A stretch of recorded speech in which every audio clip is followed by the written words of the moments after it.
war sailing out there at the moment, and it has been since the legs started all the time in Hong Kong. And there are plenty of challenges still to come. We are going to be taking an in-depth look at the weather, what's going to pay for these teams. Plus, we're going to be hearing from the sailors themselves. We heard from Sophie Cizik on board Mafre. We got a little bit of a chance to catch up with Charles Cordrelia from Dongfeng Race Team. Plus, a very interesting take on the race from Grant Warrington. He was meant to be on board Sun Hun Kai Scallywag, but an injury forced him to stay ashore. More about that later on. Plus, very important competition that we're going to be launching today. The full details will be at the end of the show, but the prize is this rather small but rather nifty Garmin Verb 360 camera. If you've been following the footage coming off from all the teams, you'll know just how good these cameras are. A very warm welcome to everybody watching at the Helsinki International Boat Show. But right now, let's go and take a look at what's been happening on the race course. This is the tracker, and this has been the situation since we've been leaving Taiwan. The question was when to tack, and it was Sun Hun Kai Scallywag and Team Accident Nobel that broke off. Team Brunel and that southerly group have really swallowed up and got very close together. But the real story has been those two boats in the north. Was it a good move? Was it going to pay? Well, unfortunately, the breeze just hasn't followed them. At times, the boat speed down as low as half a knot for Team Accident Nobel, Sun Hun Kai Scallywag, well, not suffering any better. But that group in the south, we've got some big hitters in there. Dongfeng Race Team, Mafre as well. Mafre not leading at the moment, but when we spoke to Sophie Cizik on board, she was feeling pretty confident about what's to come. Yeah, it's been super close. We got Dongfeng just up to leeward on our bow, and Brunel is just a beam of us here. And I've just spotted Turn the Tide on plastic, just that way. Yeah, they're probably like 6 miles. Yeah, the racing's been full on, and the conditions actually haven't been that nice. It's been upwind, so it's pretty unpleasant on board. It's wet. Luckily, it's not too cold, but got quite a few people not feeling too well, and yeah, it's pretty uncomfortable. Would it be fair to say that you've got the worst of it, you know, being somebody on the foredeck? I mean, the video footage we've seen coming in, it's pretty wet up there. Yeah, it's been pretty tough, to be honest. We've had quite a few J1 to J2 peels. And vice versa, so they're actually pretty much the most unpleasant peel we can do as far as being underwater on the bow and waves coming over, and it takes quite a long time to get those sails on and off. Let's ask about the split then, and what we're seeing on the race course right now. You're obviously in the group more to the east with Turn the Tide on plastic, Dongfeng Race Team, Team Brunel. Are you happy with where you are and how things are going? We're quite happy, and happy to be in this group of boats. The other two, Accident Nobel and Scallywag, are, you know, they're a lot further up to the north, I think 100 miles split at the moment, so they've had less pressure as well. So I think we're very happy to be in this pack and in the pressure that we have. What's your take on how this positioning at the moment is going to develop? Obviously they're losing at the moment, but they will make gains further along, so I mean, we don't really know. We're all going to converge at some stage when we get in the transition up ahead. We've gone with what Juan has wanted to do and what's, I guess, the safer option, and it's better to stay with these guys, I think. With you guys being the overall leaders at the moment, does that factor into your decision-making at all? Is there an element to be conservative? Yeah, I guess definitely to some degree. You don't want to make any big tactical maneuvers unless you know it's going to pan out. So, yeah, I think it's definitely the vibe on board to stay with these other guys, if that's what we're planning on doing anyway. But yeah, there's definitely quite a bit of tension on board to keep racing hard and keep up our speed, and not to let these guys go. So the racing's been pretty tough, and it's been not much sleep going on, and yeah, we don't want to let them out of our sight basically. So definitely playing it as safe as we can, and yeah, not doing anything too crazy. Well, we're actually going to be speaking to Dongfeng Race Team in a little while, and I'm sure you're keeping a very close eye on them. Have you got a little message that you want me to pass on to the crew? Oh, basically, we're coming to get you. We're right on their heels, so yeah, we've seen they've had a reef in for the last, well, basically all day, so we did too this morning, but at the moment we don't, so we're doing everything we can to catch them, basically, and not let them out of our sight. Feisty words from Sophie Cizik on board Mafre, and well, we couldn't resist the opportunity. We put that message to Charles Cordrelia. This was his reaction. They can try, yeah, for sure. But usually they manage to do it, but this time, no. We have been nice until Melbourne. Now it's finished. Is it surprising to you a split this big this early on? To be honest, when Axo and Scallywag tack, we were thinking about doing it, but we thought that there was a big risk. The risk was going too close to Taiwan, and it looks like for the moment they are in a very light spot, and it's not good for them. But so we are very happy about the position. We are 1.8 miles ahead of map 3. He's 1.8 miles behind us, but I think he's closer to the finishing line than us. So that's very strange because now we go at more than 90 degrees to the finishing line. So it's really, for me, it's really the most complicated leg in terms of weather, and you don't need only a good brain, you need a bit of luck on this one for sure. Well, speaking of a good brain, Pascal Bidigary back on board as navigator, Frank Camos stepping off. Good to have Pascal back and fighting fit? Yes, of course. Frank and Pascal are two amazing sailors and navigators, so it's good to have them on board. It would be perfect to have both of them, but it's really nice to have him on board, and he is, of course, a leg off is good to have someone fresh, I'm sure. So what's Pascal's take on what's coming up then? I'm sure you guys have just been glued to the screen and poring over all the weather information you can get. But we were a bit desperate the last 30 hours because we didn't know what was the new forecast. But we have worked very hard with Marcel Van Trieste before the start, and we have a clear idea of what was the danger, what was a good thing to do, and we thought it must have not changed so much. That's why we push a bit more east to be more safe and not fall in the light spot like Axo and Scallywag seems to be now. I don't think anybody has a perfect solution today, and it's too far away. I mean, we have to take a decision now for weather forecast in 10 days, which is, we know that its forecast will change a lot, and if it changes a lot, your position more east, more west is a completely different. So I think the fleet is going to stay together. If I promise not to tell anybody, could you let me in into what that key moment is through your eyes? What is that little obstacle that you're worried about?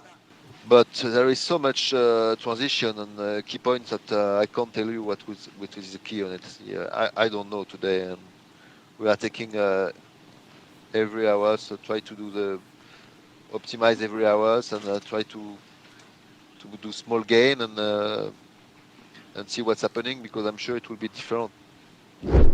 Charles Codrella refusing to give up the secrets and let us know exactly what he's going to pay on this leg. But luckily, we've got Conrad Coleman, and I'm not going to let him off that easily. So what we need to know, what the fans need to know, is what is it that these sailors need to be aware of coming up? Well, this leg has got a little bit of everything. It's basically the same one as we saw last time round. So there was Melbourne and Hong Kong. Now we're going Hong Kong and China back to Auckland. And so it's kind of a rewind of what we saw last time, which means that we've got big high pressure zones in the North Pacific. We've got the doldrums, we've got Micronesia and reefs and corals and all the rest of it.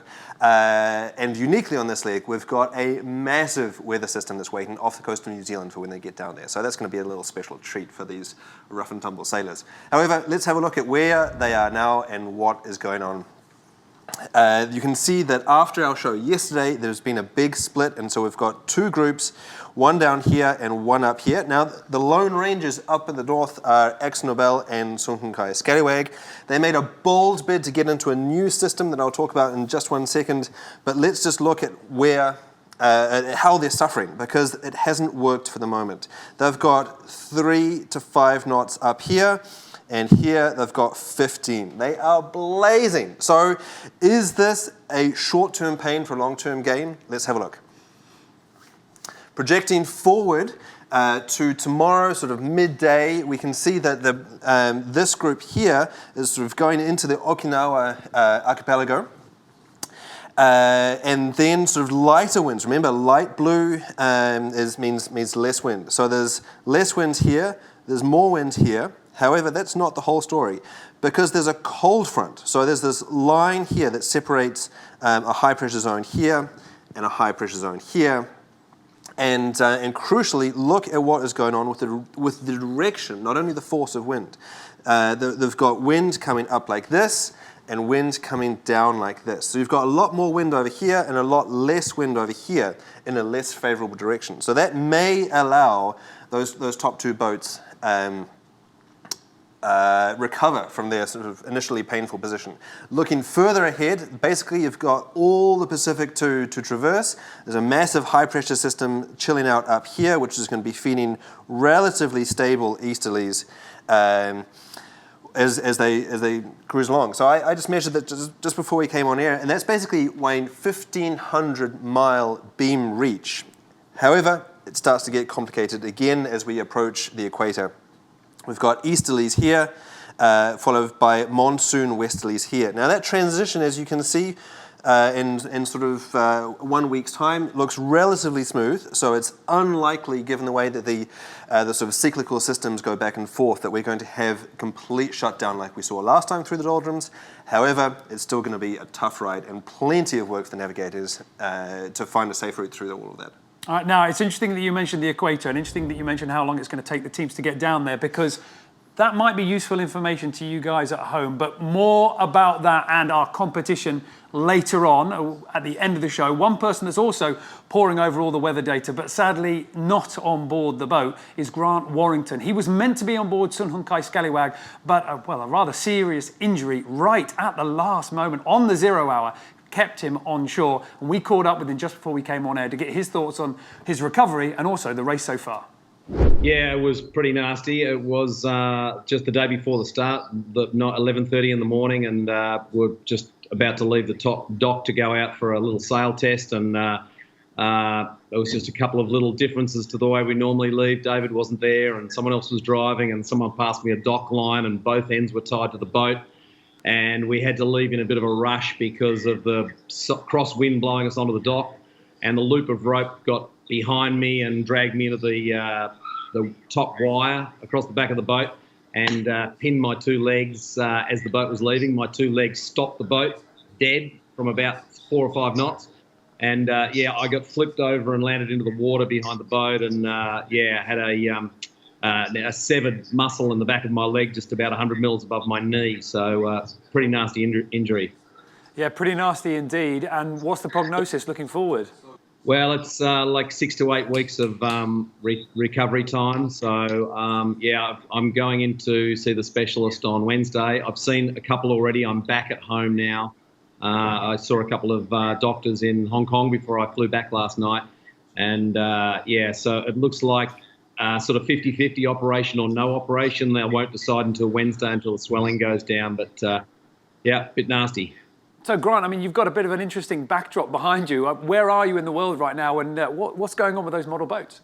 Look, there are a couple of boats of mine, a couple of older boats that I've had over the years. So I like sort of making models of boats that I've raced over the years in different parts of the world. So I'm at home in Queensland on the Gold Coast, and I've had a little backdrop of the water out the front because it's 28 degrees here. It's very different to where the guys are sailing at the moment in this leg, but it's a beautiful day, and unfortunately there's too much light behind me, so it didn't quite work for the Skype call. But look, it is nice to be home. But nice home cooked meal, and we had a nice steak for lunch today, no freeze dried, so all good here. Sun Hung Kai Scallywag, T-Max and Abel are the only boats heading north right now. What's your sort of take on that? It seems like a bit of a big split at the moment. Last time I looked, I thought the others were all going north as well, a little more east, but I think they've just got a little more right shift than our guys. But I think certainly AXO and Team Sun Hung Kai jibed off first. I just hate leaving the rest of the fleet, like they were all nice and close together, and it's so early in the leg. I mean, I know there's two different ways to look at the racetrack, and, it's a little stronger breeze to the right and possibly more left shifted further north, but, I'm a sort of a fleet race guy. I'd rather be with the bunch and just stay, I don't ever want to be the first one to blink, but anyway, we'll just have to wait a couple of days and see how it pans out. You've done a few Volvos before, but this edition of the race, I don't know, from where I'm sitting, it looks pretty severe weather-wise. Yeah, well, it is, and not hugely different in terms of the 60s and the 70s. They've all been incredibly wet boats and demanding boats to sail, and obviously challenging through the middle latitudes like this up to Asia and back. I've done that leg a couple of times in the Melbourne to Osaka race and the Brisbane to Osaka, so I've done this sort of north-south stuff as well, if not during Volvo years previously, but. Look, it does add another dimension to the event, and I think it's great that we're going to Asia and having that focus because there's a lot of future sailors coming out of that region, and it's really important for the event to be associated up there.